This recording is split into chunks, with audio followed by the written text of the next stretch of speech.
Good evening. We are here to discuss Manipur, and I have with me Mr. Dhiren Sadokpam, who is the editor-in-chief of a leading local news outlet in Manipur, the Frontier Manipur. Dhiren has been here in Guwahati, and we've had a meeting recently and discussed the issues that confront us in Manipur as journalists. Thank you, Dhiren, for giving us your time, and hopefully looking forward my pleasure. To discussing the situation in Manipur and where are we. So tell us, we've seen what has happened in the last 1.5 months, going into the second month, and we still see that the conflict is not ending. A lot of people are trying. Now there are voices that are saying we need a solution. People are wanting the Prime Minister to say something. So there is that, I think, urgency now in people that we get to see to really bring about a solution, because we've had too much of blood that has been spilled. So if you just walk us through what has happened and how do you see the situation as of today? I think as far as the ground reports are concerned, I think the media has more or less the kind of the same thing that we would be having also in a sense. But then media also is divided. That is actually how it also divides the opinion of the people and views and perspectives of the people. But as far as we know from the ground again, we are ground, but then there are lots of limitations to what the media actually, if you are asking me, how, because people's perspectives are built upon what the media actually reports. So the national media, as in the mainstream Indian national media, have had some kind of a share of criticisms also, saying that they have not been able to properly understand the kind of nitty-gritties or the details, forget the details, but the perspective that is, or they have lost the perspective while trying to understand what is happening. So there have been lots of criticisms about the national media as well as the international media and all that. But at the end of the day, they are the ones who actually gives you bits and parts of the information that you have it from both sides of the conflicting parties in conflict. But having said that, one thing also we should keep in mind also, like media has their own limitations. For instance, my own media, it's actually run administered and run by people who are from the valley called the Meiteis, and I belong to the Meitei community. So for instance, when you want to go to the hills to report the certain areas, we are prevented. In fact, on the second day, me and my executive editor Pauja Chauba, we wanted to go inside Churchanpur, but we were prevented by the army. By the way, incidentally, it's not by the police or the or the SP of the Churchanpur district, was in fact with us in the sense we met him right on the border, border in the sense that. And why were you prevented? What was the I don't remember. There's a sense of what you call security thing that the mobs may attack us, and if that happens, okay, so we get so it's saying that valley based in Manipur is basically known as the valley plus the hills kind of thing, no? So valley based media has been tremendously difficult for the valley based media to go up the hills and report what is happening, or to go not necessarily in the hills, even in the foothills under the control of the kind of Kuki tribal dominated areas. Okay, so there have been lots of difficulties, and similarly I think even the so-called sensible responsible journalists from the Kuki areas also, who cannot come down to the valley to actually report what is going on, except for getting information from their kids and kins who are caught in the their relatives or friends who are caught in the kind of a mass mayhem that is happening in Imphal Valley also. But see, now if you go into how the whole thing originated, I think you already know the spark. We'll come back to that if I can just stop you. You just said we'll come back to how it originated. We all know the triggers, or we know about the conflict that has been spoken about, the conflict, the fault lines that have existed for a long time now, since the time Manipur became a part of the country, and all that is there. But like you've mentioned, there are a few things that actually you've said, and I think this is very important in terms of, number one, the limitations. You talked about actually the situation, let's say when it just begun. That was on the 2nd of May when you were trying to go there, you were prevented. But I think that also in a sense provides us the kind of, let's say, the kind of situation that had prevailed at that particular point of time, where the media itself was not very secure, and particularly the local media. For you to go from the valley to be covering out there on the hills, there were lots of risks. Similarly, I think a lot of the media that was trying to go from here, let's say. No, I'll tell you one. I'll add to one more thing. Yeah. And you know, a Guwahati-based digital group, but they landed up maybe a day before the march happened. That is on the 3rd. You know, so I think they landed up on the 2nd, and they were stationed already in Shushanpur. In Shushanpur. Right. They could not even come out. Again, they were stopped prevented by, I was told that by the mob as well as the army and other people that don't go out on the other side. Nobody knows what's going to happen to the media also, because the tension is so high. So you know what? They ultimately opted the other way around. You know, from Shushanpur, drive down to Aizawl, and from Aizawl come back to Guwahati. Okay. So what I'm trying to say is that there are limitations even for the local media as well as the international and national media to actually report. So for instance, reportage coming out of the Valley district would always have that tilt towards the valley, and reportage coming out of the Kuki dominated areas would have that kind of thing. So we should understand this kind of limitations at the ground. Sorry, there again, it's, I think, so important you've said this. So in this particular situation, in any conflict situation, Manipur particularly now, where these limitations, and sometimes to the outside world, we do not understand these limitations, or let's say people want information. And where one kind of information is seen in one particular media and another kind of information in another media, people then take their own conclusions or make their own conclusions and say that this is the division. There is that division. It is there. It helps, actually accentuates the conflict. I mean, in some ways, kind of adding fuel to the fire in different sense. Because if you have a wrong interpretation of certain events and certain incidents, you know, then obviously people will have a kind of a different readings of that particular event. But how much of an impact did this make? No, I think it made lots of impact, because and also what is happening is, despite the internet ban, but if you have to, for instance, if national media or the state media have to file stories, they have to go to the DIPR office, the district information, the DIPR office department. But was that safe? Did they have access to these? Yeah, they have access. So that area, but the connection may be slow and all that kind of thing. So they have it. And those of us who are in the districts, for instance, I come from Bishnupur district, which is about 30 kilometers away from the capital city of Imphal, and my only access is the DC complex, the Deputy Commissioner's office, where they have a small media room where you can get access to some form of. So you were actually working from. Yeah, I work from there, but then there again, connection is not. I think it might go anytime, and it's not certain. And it's like a 2G connection kind of thing that is very slow and all. You can't file the stories. Sorry, so, and you would. I don't want to stop you, but just this to add to this, that you think similar problems were happening in the hills with the journalists that were I think so. Same kind of a problem would be facing it. They would be facing it. But then, because of this gap. Okay, but gap number one, there's already a gap of what you call, because of the tension-fueled situation where you are prevented from moving around beyond your own within the limits of your. So what I'm saying is, even the media operation has been defined. Your areas of the territories where you operate is actually defined by the kind of the rift or the kind of strife that is on. So ethnically, you're already defining what is even the media territory has been defined by the ethnic clash. That's what I wanted to tell you. How much of this defining that you're talking about, that you define your own lines, your own territory, how much of all that do you think helps this? I'm not saying it helps the situation, but how much of all that really, let's say, impacts the situation? Because if you are really defining your territories in a conflict situation, then I guess there is also reason to believe that you are only trying to look at one part of the conflict. It could be. What I'm trying to tell you is, it's not kind of a definition by. We are not defining it. I mean, you are forced to be in that kind of situation. And also, for instance, since Imphal is a political capital, obviously, television channels and others would have sound bites of Chief Minister who has the different kind of a take on the whole issue.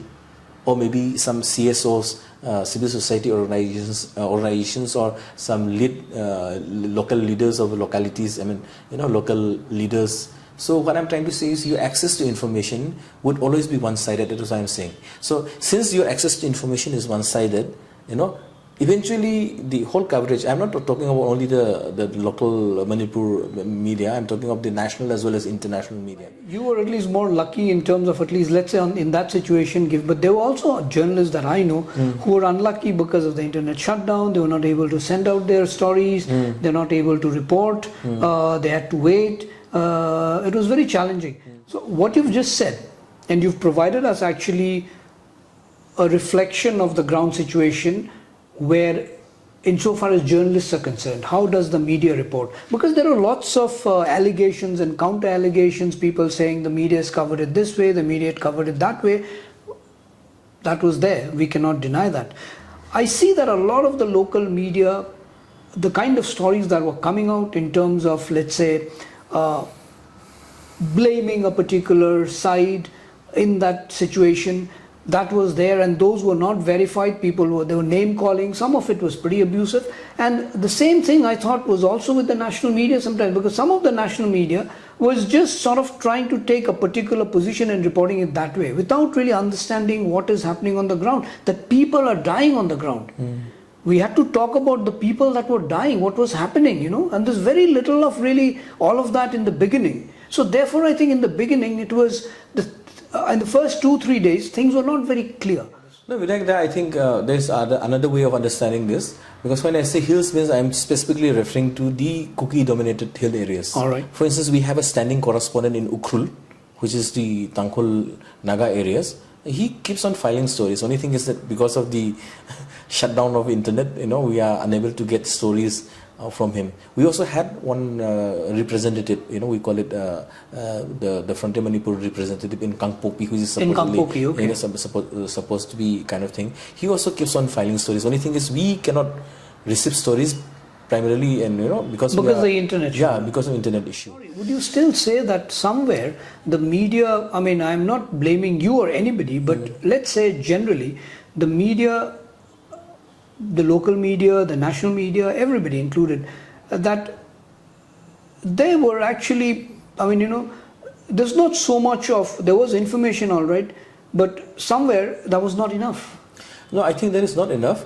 But at the same time, as I said, the level of information that you have fed, your perspective will be built upon that. So, for instance, when we were told that, when CM Dhiren came up, he went on record saying that, the armed Kuki militants were having M16s and, sophisticated weapons, including 2-inch mortar kind of thing, guns. I mean, people. Obviously, I mean, he is the head of the state, as far as the structure of administrative structure is concerned at that particular point in time. Though people blame him for the whole the spat of violence that is taken place. So it's like, if somebody in the authority is saying such kind of thing, the media has to definitely follow that line. Follow that line means it's not necessary that they have to follow that line. But don't you think the media needs to question? Because if you're calling anybody an armed militant, all right, we know there's a group that is armed, but how much do we know in that situation whether these are militants or not militants? That's where I'm coming to. So first thing first is, like, say for example, if Prime Minister Modi has said something, and it will be taken at kind of thing, as if whatever he says is true. But very few people even question, just like you don't question Modi or you don't question Amit Shah on certain issues. Okay. So like that, even media in Manipur also might not question what the chief minister of the state was saying at that point in time, and that information, whatever he says, through independent thing also has been proven correct in certain pockets. Okay, we know for definitely that arms were involved in the whole thing, and there are number of unreported stories and other things, But we don't want to accentuate the divide and the fight in difference, or the bloodshed, to be very honest, because now people are killing each other. Right. So sometimes we also desist from. I think you pretty well know. We don't report too many. Right. Things in terms of, even when you report also, we don't report in terms of Kuki or Meitei. We report in terms of self-censor. So, but then now there's a need to self-censor. Yeah, self-censor. Like you said, the chief minister here says something. He believes that there's something. We all know that arms were involved. Possibly there were the underground elements. Now that was on both the sides. No, but that I'm just that was on both the sides. I mean, if you say underground elements, there are also reports that the valley-based insurgent groups were on this side. They were somewhere. If they were not there, there were lots of different kind of arms that were there. Also, civilians on this side, whoever they were armed. There were names of the Arambai that were taken. Yes, there were names of the Meitei Lipum that was being taken. So there were different kinds of names, and I mean all this. So I think it doesn't help the situation where people are constantly pointing fingers and saying militants are involved here. These are not militants. These are people defending. I think what is important, I feel, is here, like you said, when we are being careful on the kind of words or the sentences that we are writing. If you're saying unidentified miscreants, probably that helps the situation. Or if you're saying armed groups, we know on both sides the groups are armed. That's what we have been trying to do. Okay, we say armed groups most of the time, but if this is a kind of an opinion piece, we let it go. Okay, and for instance, there was one particular case. I think you must be already aware of it. That the Assam Rifles has already filed a case. The advisor to this the indigenous forum, not that forum there, Mr. Jagat Thodam. His case is very interesting because he sent this piece to, I think, almost in all the papers, and we were one of the earliest people to publish it, and followed by other newspapers in Imphal-based newspapers. Okay. So, but then next day we get a rebuttal from the Assam Rifles saying that this is figment of imagination. That it so happens somebody who is close to the army, which whom I'm in touch with, also says that this is bias and all that. I said, well, if it is bias or anything, we are willing to publish a part by part rebuttal of that thing, okay? Right. But saying that this is a figment of imagination, it hurts the kind of thing, and it hurts the defense of, the kind of a thing, and or it hurts the the reputation of the false image. But wouldn't you think? If it hurts, it is also the onus is on them. So what I'm trying to say is, it might not be feasible that time, but why not this Assam Rifles take media people? But that article doesn't help to douse the. It doesn't help, it doesn't help awaken. It only incites. It helps awaken few people who do not know things. Okay? But will you say that? But I would. I would say that. I would just try. No, there is something called ground rules. Okay, ground rules means has to be followed in a strict manner. Right. Okay, be it with the Nagas or with the Meiteis or with the Kukis or whatever. Okay, but if certain ground rules are broken, okay, it is the onus is upon these definitely people, to check those. We've seen how things have been in, let's say, the northeast when it has come to counterinsurgency. Both sides, these things are there. But in a situation like this, I believe, and this is debatable, but still, for a central force, which like an Assam Rifles or any other paramilitary force that is there, for them, it is not about a Meitei or a Kuki or a Naga, whatever. For them, it's about saving people, saving as many lives. But in that situation, certain ground rules, if they are violated, there is a process to complain. See, that is another case. And the extreme end of the case is some Kuki group, I think it's the Kuki Students Organization, they came up with a list of Meitei officers in the Assam Rifles. But action has been also taken against that. Action has been taken against that. Yeah. So what I'm saying is, now where do you actually, and that's a blatant violation. That is a violation. How can you reveal the names? That was also partly before that. The allegations against Assam Rifles being partial to the armed Kuki groups, or maybe in one-sided, whatever. Let's not name people now. Partial to one group has been already all over the valley for some reasons. I think these are allegations. That's what I'm saying. But if there are allegations, what I'm saying, if there are allegations, is the onus is upon the responsibility. I think the thing to allay, to ward off those kind of allegations. It is. No, I understand what you're saying, but see, today, if I disagree with you, and you have to, I have to explain why I disagree with you, and you have to also explain to me. Exactly. No, that's all right. What I'm saying is this: that here, the Assam Rifles, for the way we've known it, there's been a history to that. Yeah. We know there's been a history to that, but Assam Rifles generally, and the kind of reports, and you see from what I have seen myself, and what has been reported, and I don't want to comment on that particular case because it is already a case. I think there's already I think it's sub judice, but whatever. To say that in this particular situation, a force, a paramilitary force, and these are mostly people that come from the outside, are taking one side or the other, I think it's unfair, because for them, I think largely what I've seen is they have tried to save, let's say in Churachandpur for instance, they have gone, and I know for a fact, have actually gone and picked up the entire Meitei community and taken them to the relief camp. Like that, they have done that to the Kukis. So it depends on where they are at a particular point of time. Bidhayak, we understand the role that the very positive role that has been played. What this particular article highlighted was about where they have fought. Okay, we'll come to the article later. I think we'll not allow that discussion. I think we understand, and that I think it's not even what as if say it's already being investigated. Is already I think what you're doing. At your particular organization and how you are controlling in a situation like that, I think it is not easy. Like I've said, it's easy for people outside to say that Dhiren has not been doing his job because it should be like that or it should be like that, but you also have your own position. Let's just get to the other part of the conflict right now. We understand how the media functions generally in a conflict situation and how the media functioned in Manipur this time. Now going forward from here, do you see that the media is gradually also becoming more observant when it comes to the conflict, the way it has evolved? Is the media therefore planning to engage itself to find... Media are not conflict managers, but media has a responsibility insofar as finding a solution maybe to the situation is concerned by keeping people properly informed. What is your take on that? Bidhayak, the idea is, before we start, in fact, I was teaching, what you call small modules on peace building and media and peace building and all that kind of thing, okay? So we have a different take on that. Having said this, now let's come to your last part of your question about how do media generate the idea or spread the idea of conflict resolution. It is the role of the media going forward. Going forward, and not necessarily on conflict resolution, because I think in no way media can help conflict resolution, but it can throw some lights on what is happening. Well, media is an important participant. Yeah, it can be an important